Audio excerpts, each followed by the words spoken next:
prior before England, leaving. But now, with England leaving, which is a huge, one of the founding, I wouldn't say it was the founding father. In fact, there were 6 League of Nations, and that wasn't one of them. But I would say that those countries that you would consider maybe poor, maybe are on their way to try to remedy their economy back up, they're going to look a little closely into the EU. They want to see that EU is still a functioning unity.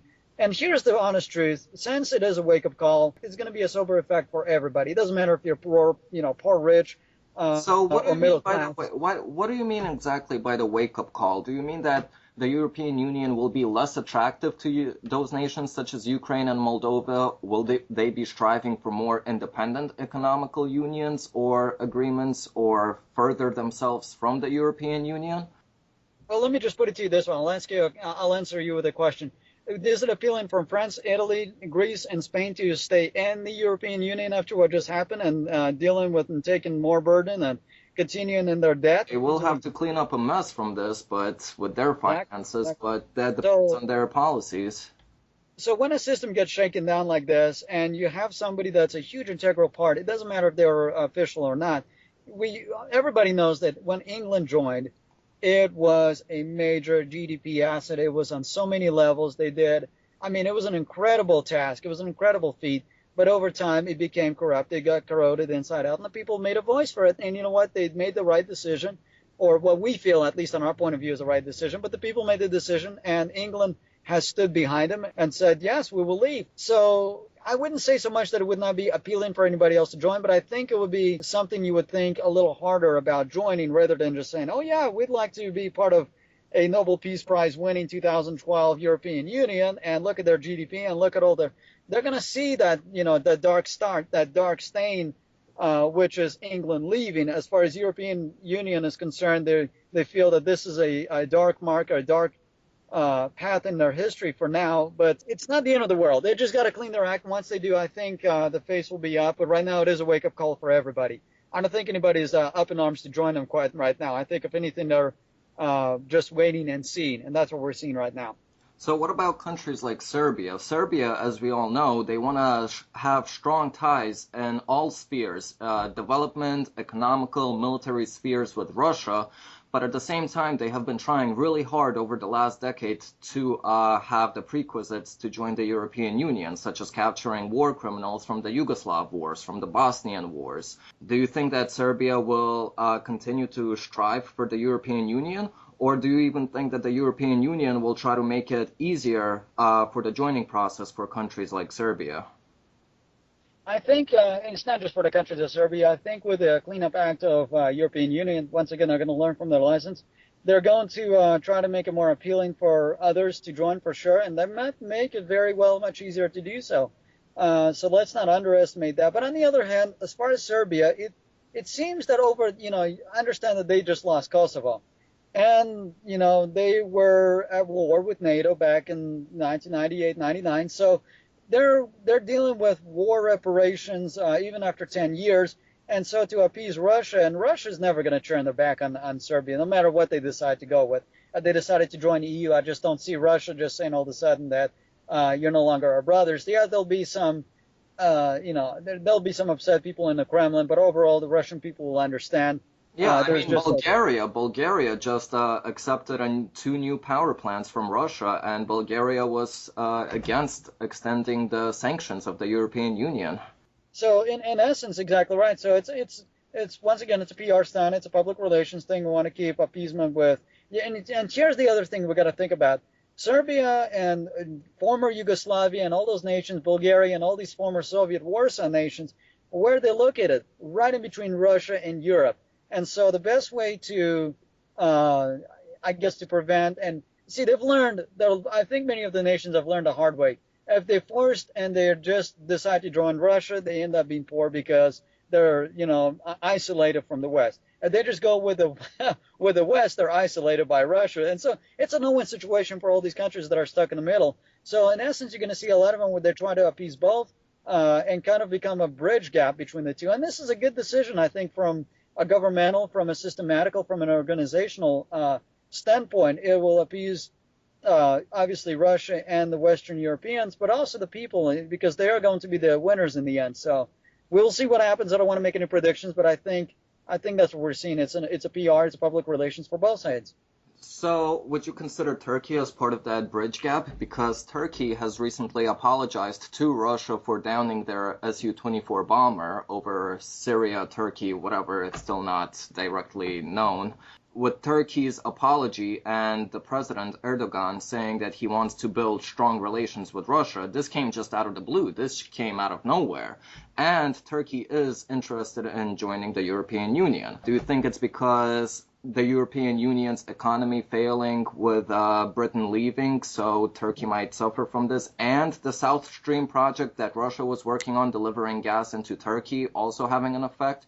Do you think that Turkey is taking precautions because of the European Union having this blowback to start maintaining relations with Russia? Or do you think Turkey is just on that bridge gap and trying to be, friendly to both sides? Oh, I think it's a little more complex than that. I think they were relatively embarrassed, and especially what was happening in light of Syria, dealing with ISIS. And not to mention that this actually came out of the blue. I'd almost want to say it coincided with the attack at the airport. If you remember, that was about a week or two ago, where they had the blast. And this week there was they have been having terrorist attacks throughout the month, actually. Exactly. And so So clearly, whoever they had made friends with are now turning their backs, and they're realizing that maybe it's time to be in the right side of history. Understand that Turkey has had a long history with Russia, and they also come from from a very powerful empire, the Ottoman Turkish Empire. And so it's not like to say that they just want to join Russia or join EU. Well, those two did not have the best of relations. The Crimean War, for example. Yeah, exactly. So, but to kind of put it in modern times, in essence, it's in their interest to be friends with everybody. They're friends with the United States. They're obviously part of NATO. There's just too many things in common. And you know what? Here's the thing. Russia has actually, since the downing of the jet, there have been a few cuts, whether it was in oil or certain trades. In fact, there was a major pipeline that was canceled. That has hurt Turkey. The South Stream project. That's right. So now they're thinking twice. And, those things hurt. So you may be making some sort of a deal trying to gain some extra free oil out of Syria, but if you can't extract it because every time the minute you think you got it, it gets bombed, and the South Pipeline is getting also cut off from, they're rethinking their plan, they're rethinking their relationship with Russia because of all of this. I think there's it's a very complex issue with them. I wouldn't say there's so much a bridge gap as much as a survival instinct, and EU and obviously with England, again, back to England leaving. EU is a little unstable right now. They're a little fearful about what's happening and what's going to be happening. And here's the other thing. Erdogan wants to hold on to power. I'm not so sure that it's quite as democratic as we like to think of Turkey being. And, he doesn't want to lose face because in light of everything that's been happening and some of the things that have come to light, I'm not going to mention because it's going to make us sound like conspiracy theories, but I don't think it's a big secret to state that he probably did some things with his family that had something to do with terrorism out there in Syria. So, that's without a doubt. That's, despite Russian sources being credible or not credible, there is a lot of evidence. Even NATO claims to have known about Erdogan making deals with moderate Turkish opposition, such as Ahrar al-Sham, but they kind of look the other way, but there's no denying that Turkey did have a large stake with terrorism in Syria and Iraq. Exactly. So listen, since we have mentioned Russia, a few weeks ago, the European Union extended sanctions against Russia for another 6 months. Now, what's different about this time is that it wasn't extended for a full year, as they usually would be. We know that despite the sanctions, British corporations, especially in the oil field, were still working with Russia, such as BP, British Petroleum, with Gazprom. Out of risk of counter-sanctions from Russia, do you think the sanctions are much less likely to be extended after the 6-month period expires? And will partnership with companies in the science and technology field begin to increase between the European Union and Russia? Okay, fair enough question. Here's what I will tell you. I think that European Union is rethinking a lot of things. This was, a huge setback. Even the president of the European Union, I think on the Commission Council, I believe it was Juncker, he made a formal statement saying that, There are going to be a lot of steps that they're going to take in the right direction to rectify. I think they're going to retake their position as far as Russia is concerned. It does them no good. They've just lost a huge GDP asset. They've lost a major ally, and in light of all of it, they want to continue sanctions with somebody they should be making friends with, or at least. And it's not. I don't mean to be on a friendly relations. It's not about. It's just pure business. And so that's the way they need to look at it from that point of view. And taking orders from the United States or from a single-handed person who happens to have anti-Russian bias, it's doing them more harm than good. So I think the 6 month is a message to the Russians that we are rethinking our point of view on what we want to do. And since it's not a full year and it's just 6 months, I would not be surprised if they just decide to drop the whole thing. I think it would be in benefit for them to work. Russia is not anti-EU, and by any means, what they are is anti-corruption. They don't like the idea where other countries get to tell other countries what to do. They like to have a system where international law is persistent, where everybody has an equal say-so. So this whole unilateral decision maker, whether it's NATO or EU or the United States, that's what Russia's really against. But as far as the organizational and the value, Russia values EU. If they had their way, they would love to be part of the European Union. But the problem is that the minute they join, they get to take orders, guess from who? So it's EU's interest at this point to work with Russia rather than against. It's doing them no good. The sanctions have done nothing. All it did was strengthen Russia's resolve, and now they've become more self-sufficient. And they're losing out on products that could be sold and are traded. And now that EU is no longer, going to be part of England, they're going to have to turn to Russia. To who's the next big breadbasket. They can't go back to England and say, would you like to join us again? They're going to say, we're done. So they have no choice except to either work with China or to work with Russia. And if you don't work with either of those, then Russia's going to go with Eurasia, and what's going to happen then? European Union is going to just fall apart. They don't want to do that. So I think they're going to really retake their position. So you said the European Union needs to actually work with Russia. So are you saying that it's completely necessary for the EU's survival to work with Russia and start partnership projects and trade, such as the reset button back in 2009? Well, I think it would be beneficial. I wouldn't say it's a survival thing. They've managed to do it without Russia for a long time. But I think it would be very beneficial for them since they've lost a big asset. And look, let's be fair. Russia is a growing economy on their own, regardless of if it's 1 or 2%. There's still a lot of raw materials that they can easily trade. They can still do a lot of things with oil pipelines. There's a lot of agreements that can be set on the table, so nothing should be taken off the table.